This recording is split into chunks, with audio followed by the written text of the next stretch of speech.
Buenos días, mi nombre es Karen Jiménez y yo soy becada del proyecto Educomunicación y Cultura Guaraní.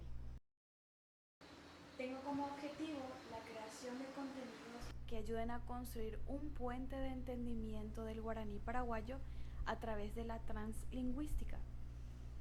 Una perspectiva que considera cómo los hablantes multilingües utilizan todo su repertorio lingüístico para comunicarse. Sería algo como mirar, leer, escuchar algo en un idioma y relacionarlo, resumirlo en otro. Una opción relevante en contextos en donde las lenguas minoritarias han sido históricamente marginadas.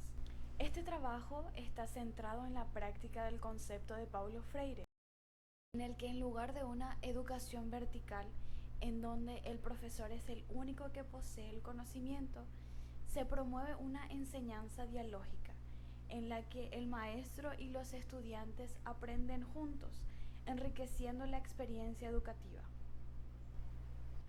También estoy abierta a escuchar sus dudas, sus preguntas acerca de cómo se dice tal frase en guaraní para fomentar un diálogo por medio de esta plataforma digital.